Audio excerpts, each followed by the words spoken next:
Ora Gavdil webale nnyo tugenza ate tukuwe bye tukujidde mu nsika y'ebyemizannyo katutandikire esemba buli abawagizi bavudde mu mbeera ne bookya emijoozi nga bagamba nti badifiri ennamula gye bakozesezza ebadde ya kiboggwe ku lulwana lwa Ouma ne Okwiri Omunakenya olunaku lw'eggulo twakutegeezezza nti lwabaddeyo olw'enkuba eyatonnye empitirivu olulwana olwo lusitudde abamu ku bakungu abakulira omuzannyo guno ogwa boxing okubaako ne bakubaganyako ebirowoozo.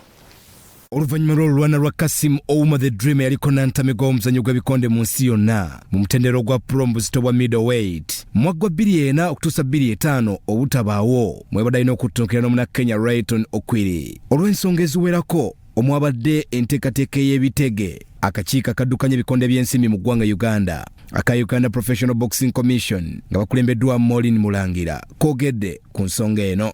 KCCA bwekuwa license oli wadde okuteeka products mu dduuka lyo oba obutaziteekamu ate toddaayo kunenya KCCA tonenya mukulu Dorothy Kisaka. So kati fe twa sanctioning a fight nga bwe tusanctioning fights endala zonna naye ezo misfortunes zibaamu mu bulamu kubanga fenna tukimanyi life is not a bed of roses just like businesses are.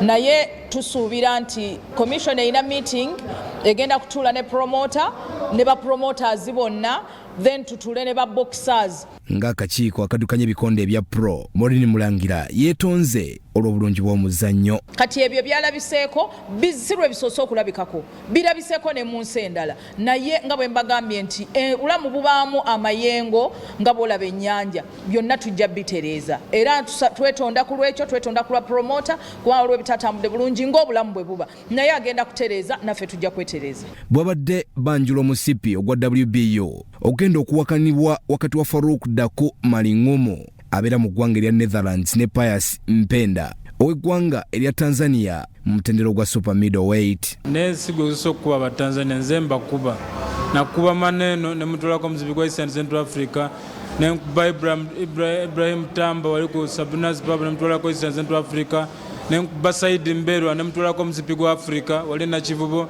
ne nziramu ne mukubire Kenya ne mutolako WB Intercontinental the German version.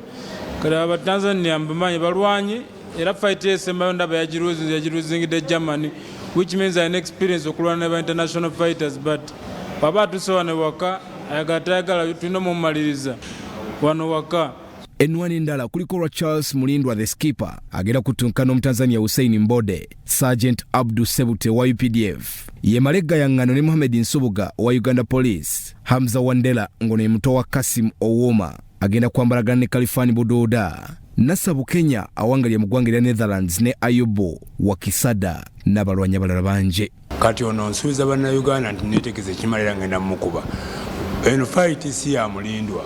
Eno fight ya Uganda versus Tanzania. Saagala kulaba naye ku 3 mulumu mujje mulaba omusaayi guyike mulingi jango n'abo omusaayi gwa Yesu Omunazalesi. Guno gw'abalwanyi beekuba batulika amaaso go bonyumira. Saagala kumanya cyane go kyomanya ku 3 mulumu mitidde nja Colombia jaka je banze ndi mulekwa ukubisena kunyize okuba no fira mu migwa.